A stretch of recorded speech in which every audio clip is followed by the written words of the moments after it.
महाराष्ट्र चुनाव में हार के बाद संजय राउत ने पूर्व चीफ जस्टिस की विधायकों की अयोग्यता का मामला लटकाने का आरोप लगाया था। अब सुप्रीम कोर्ट के पूर्व चीफ जस्टिस DY चंद्रचूड़ ने यूबीटी नेता संजय राउत को ऐसे बड़े मुद्दे गिनवा दिए जिन पर फैसले का इंतजार पूरा देश कर रहा था। एक इंटरव्यू में पूर्व चीफ जस्टिस ने कहा कि उनके कार्यकाल में सुप्रीम कोर्ट ने 9 बेंच की खंडपीठ और 7 बेंच वाली पीठ ने महत्वपूर्ण संवैधानिक मामलों में फैसला सुनाया।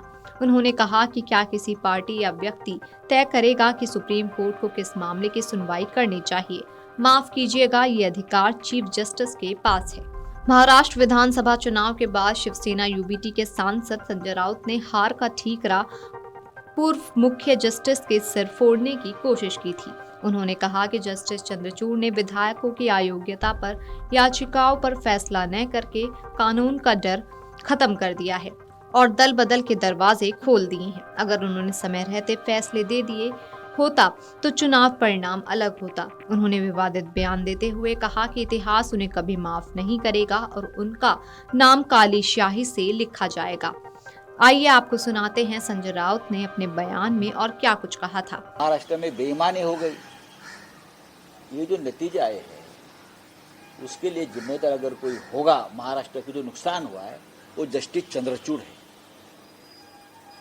चीफ जस्टिस ऑफ इंडिया के पद पर बैठे व्यक्ति जिसने समय पर अपना निर्णय नहीं दिया, अपनी जजमेंट नहीं दी, डिसक्वालिफिकेशन के बारे में 40 लोगों ने बेईमानी की। जिस पार्टी से चुनकर आए थे वो पार्टी को छोड़कर दूसरे पार्टी में जाकर सत्ता में बैठे हैं। आपकी जिम्मेदारी है संविधान की रक्षा। आपने अगर निर्णय दिया होता तो ये हिम्मत आगे कोई नहीं करता। आपने वो आज भी वो खिड़की दरवाजे खुले रखकर आप वहां से रिटायर हो गए। आप कोई भी किसी तरह से पार्टी बदल सकता है या सरकार बना सकता है जिससे पार्टी अपनी पार्टी को छोड़कर, तो इतिहास चंद्रचूड़ साहब को कभी माफ नहीं करेगा और उनका नाम काले स्याही में लिखा जाएगा एकदम।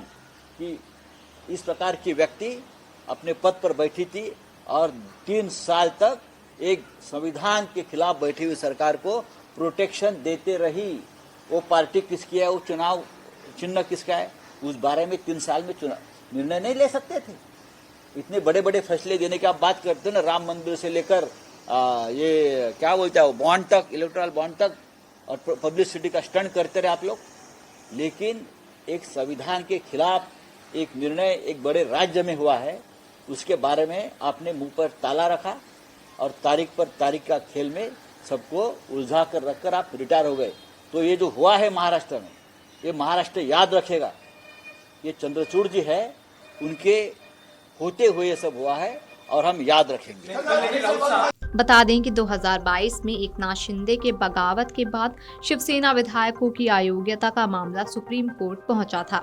शिंदे गुट ने भी इस केस में जवाबी याचिका दायर की थी। कोर्ट ने फैसला विधानसभा अध्यक्ष राहुल नार्वेकर को सौंप दिया, जिन्होंने शिंदे गुट को असली शिवसेना घोषित किया, जिसके बाद फिर सुप्रीम कोर्ट ने पुनर्विचार याचिका दायर की गई, जिस पर फैसला नहीं हो सका और शिंदे सरकार का कार्यकाल भी खत्म हो गया। जस्टिस DY चंद्रचूड़ ने कहा कि 20 वर्षों से सुप्रीम कोर्ट में महत्वपूर्ण संवैधानिक मामले लंबित पड़े हैं। ऐसे में जब चीफ जस्टिस पुराने मामले को सुनवाई के लिए चुनते हैं तो उन्हें बताया जाता है कि विशेष तत्कालीन मामला छूट रहा है। सुप्रीम कोर्ट के पास सीमित मैन पावर और जज हैं जिनके साथ बैलेंस बनाना होगा।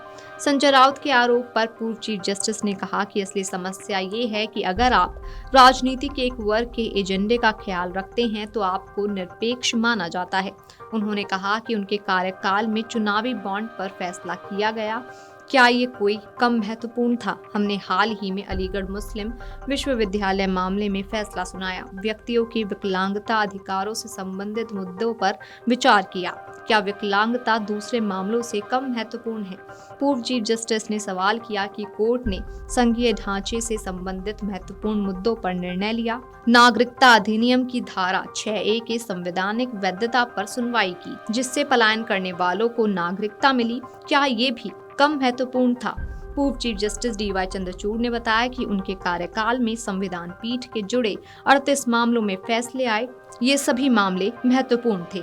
वीडियो डेस्क, अमर उजाला.com। अगर आप ये वीडियो YouTube पर देख रहे हैं तो हमारे चैनल को सब्सक्राइब कर बेल आइकन दबाएं और Facebook पर देख रहे हैं तो हमारे पेज को लाइक करें। 8 मिलियन प्लस सब्सक्राइबर, आपके इस भरोसे के लिए बहुत धन्यवाद।